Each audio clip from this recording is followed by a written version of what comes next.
Hola, mi nombre es Ricky Gutiérrez, soy estudiante del Conservatorio Superior Nacional, estoy con mi docente de percusión y en este tema vamos a hablar de la percusión en el Conservatorio Nacional y en el Conservatorio Superior Nacional.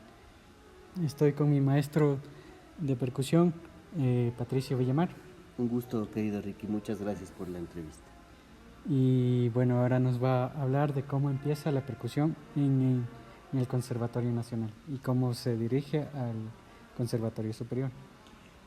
La historia narra que el maestro Gerardo Guevara, en su calidad de rector del conservatorio, vio la necesidad de crear el área de percusión. Recordemos que el maestro Guevara venía estudiando de la ciudad de París y con todo ese conocimiento y ese enriquecimiento cultural de esa época en que florecía la percusión, sobre todo en Francia, tomando en cuenta los aspectos de Delecluse, de Dupin, que ya no solo se dedicaban a hacer adaptaciones para nuestros instrumentos, sino ya a crear métodos pedagógicos de estudio, pues decidió que el país necesitaba también ese camino académico del estudio de la percusión, ya que comenzaba a formarse la orquesta del conservatorio de una forma un poco más regular y con mayor participación dentro de la sociedad ecuatoriana.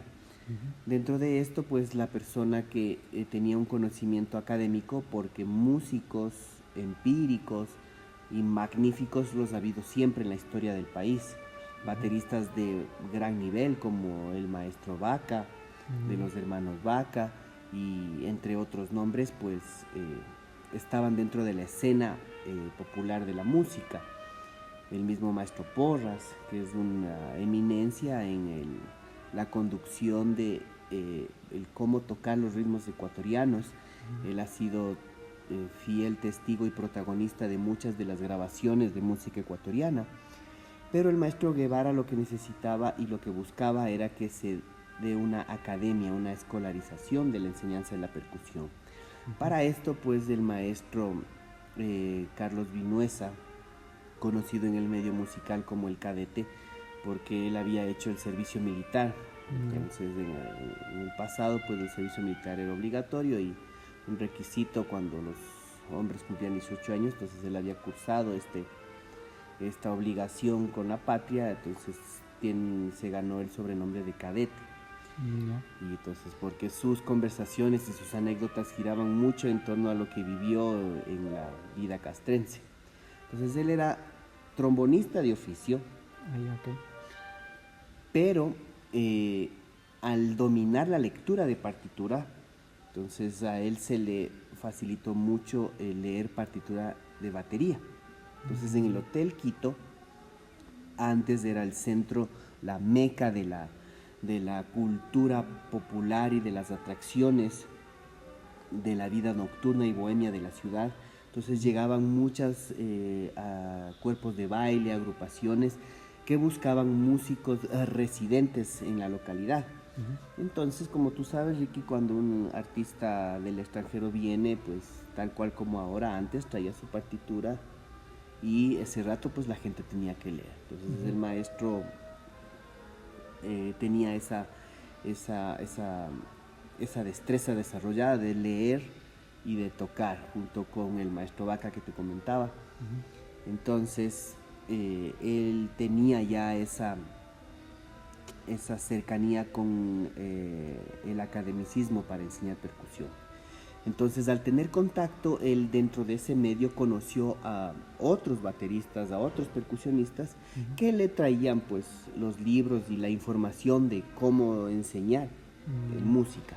Así que él pues con toda esta información comenzó a formar a los chicos en el Conservatorio Nacional y obviamente pues alimentar lo que sería la Orquesta Sinfónica Nacional del Ecuador. Dentro de ese grupo tengo el placer de que mi padre haya sido alumno directo de Carlos Vinuesa. Entonces el testimonio vivo pues todavía está a la mano y te felicito, y tanto a ti como a tu maestro, de que a ese testimonio pues ahora quede documentado dentro de un trabajo y pues futuramente en alguna tesis, ¿no? ¿Cómo se direcciona la percusión, o sea, del Conservatorio Nacional al superior? ¿Cómo se dividen para...? Ya, en el contexto histórico, luego de Carlos Vinuesa, vino un profesor ruso que no recuerdo el nombre. Y después de él, de este profesor, vino ya el maestro Pablo Valareso, graduado desde Europa, ya con un conocimiento y una carpeta académica mucho más nutrida. Y él comenzó a hacer ya una escuela un poco más escolástica, no tanto de recolección de información y de impartición de conocimientos mediante la experiencia, sino ya con una metodología. Entonces el maestro Pablo Valareso comienza con las primeras, los primeros frutos, por así decirlo, de estudiantes ya dentro de un proceso academicista mucho más escolástico. Luego de él, sus alumnos comienzan a replicar su conocimiento más la nueva información que ellos poseen. Estoy hablando del caso del maestro Andrés Carrera, del maestro Jimmy Vaca, y de ahí vendríamos nosotros como la siguiente generación. Entonces el maestro Luciano Carrera toma un conservatorio, por así decirlo, en general, en una cuestión global por políticas de ese entonces, sin un norte, sin un camino concreto de qué es lo que se busca de un músico, ¿sí? Sino más bien era como antes del conservatorio un centro de encuentro de la juventud. Entonces el maestro Luciano Carrera, flautista de la Orquesta Sinfónica Nacional, él comienza a hacer los lineamientos para que el conservatorio tenga un carácter de no solo un bachillerato en música, sino que de la posibilidad a los estudiantes de obtener su título de técnico y de tecnólogo musical. Entonces se separa un poco de esta temática de ser un colegio de artes y ya pasa a ser como en Europa, un conservatorio. En el periodo de 4 años tú obtienes tu tecnicidad, tu título de técnico, y luego de eso pues haces 3 años más y obtienes tu tecnología. Entonces ese es como el primer esbozo del conservatorio superior, vendría a ser como la parte del tecnológico. Luego, con el pasar de los años, las regularizaciones estatales y la creación de lo que ahora es el CENESID, pues tuvieron que separarse, puesto que el Conservatorio Nacional dejó de ser un ente autónomo, por así decirlo, y pasó de nuevo al Ministerio de Educación como un colegio de artes, en el cual tú haces tu bachillerato de 12 años normalmente. Y el Conservatorio Superior, por ende, se separa, se desvincula de este concepto y pasa a ser parte de la CENESID. Eso es a grosso modo el camino al cual ustedes ya han llegado ahora. Tengo entendido que la percusión inicia más o menos en los años 80 aquí en Quito, o sea, la percusión académica.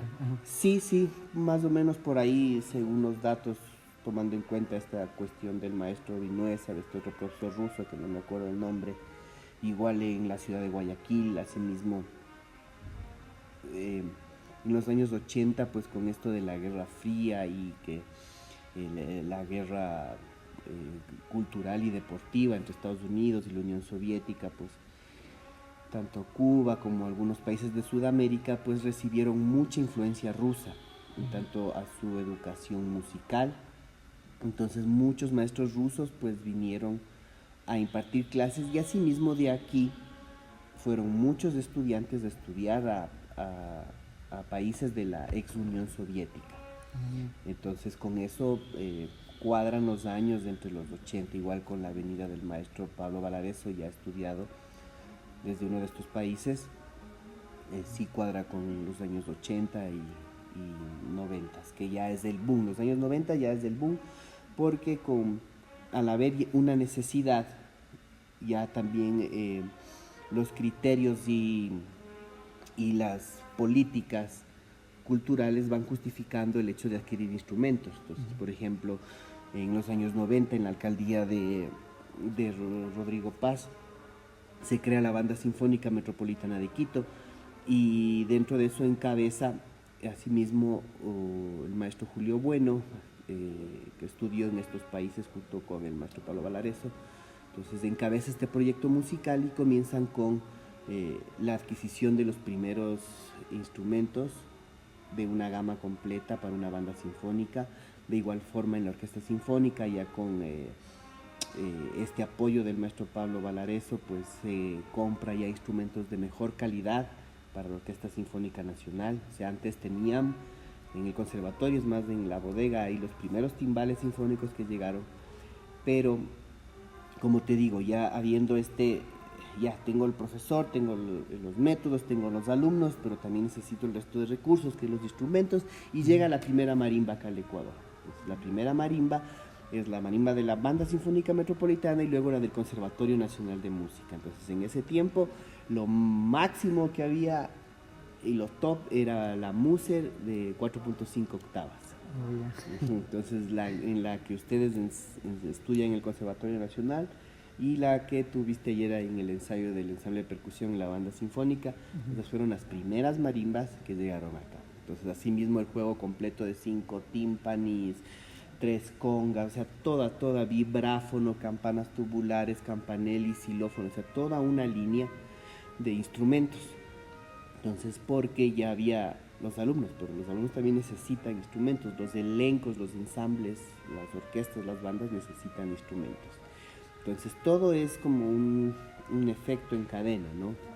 Hay la necesidad, se cubre la necesidad y se va alimentando esa necesidad con el resto de recursos para cumplir los objetivos. Para culminar, ¿cuál es su misión como docente aquí en el Conservatorio Superior para visión y visión para cada uno de los estudiantes? Los tiempos son complejos. La actualidad nos demandan políticas que a veces no están acordes a una realidad, pero nosotros como docentes debemos buscar todas las herramientas y todo nuestro conocimiento al alcance para cumplir esos objetivos, no porque nos imponga una política pública o una política gubernamental según una visión de un partido político, sino de tu juramento como maestro, como profesor, de que debes dar lo mejor en el tiempo que tengas que darlo, proporcionar todas las herramientas a los alumnos. Esa es mi visión de la pedagogía, entregar todas las herramientas a los alumnos para que ellos puedan desarrollar su camino de vida. Yo no les voy a enseñar en función de que tienen que llegar a esto, no. Yo lo que hago con mis alumnos, no solo aquí en el Conservatorio Superior, sino en mi propio proyecto en Sinfonía por la Vida con los niños de Esmeraldas, es entregarles herramientas. Y está en ustedes cómo reciben esas herramientas y en qué desean emplearlas.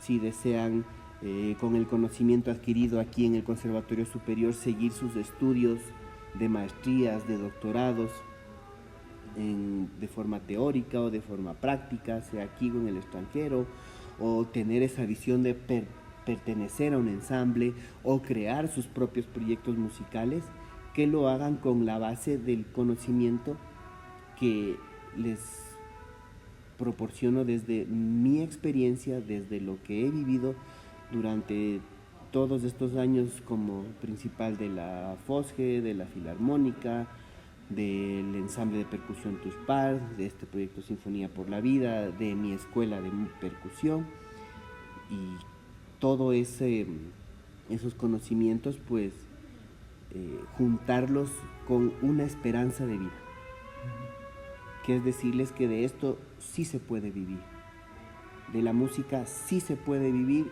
si lo haces de forma organizada, ordenada, sistemática e idealizando un futuro para lo que tú quieres.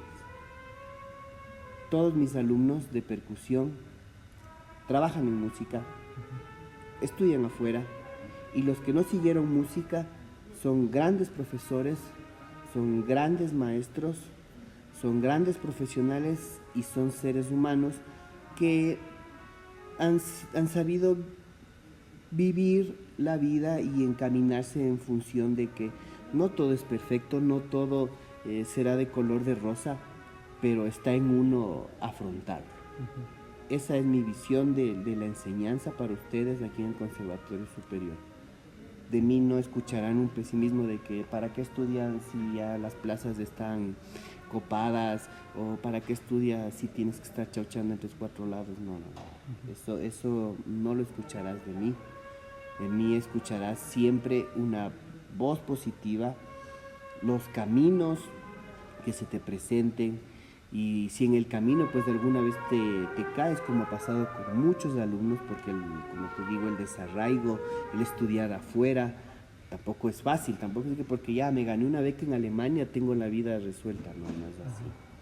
Siempre contarás conmigo, siempre contarán tus compañeros conmigo para una llamada telefónica, para ese saludo que fortalece, que es un bálsamo dentro de la vida.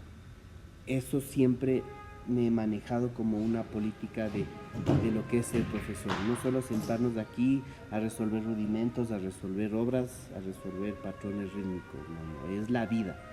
Cuando uno enseña es de entregar la vida, es de entregarse de corazón, de alma, y buscar siempre lo mejor para ustedes. Como te digo, si es como músicos, será como músicos, si es como profesores de otra materia, será como profesores de otra materia, pero siempre con esa visión positiva, porque si no, es perder el tiempo. Claro. Muchas gracias al maestro Patricio Villamar por acompañarnos en esta entrevista, y quien les habló es Ricky Gutiérrez, estudiante del Conservatorio Superior Nacional del área de percusión. Gracias, maestro. Gracias, Ricky.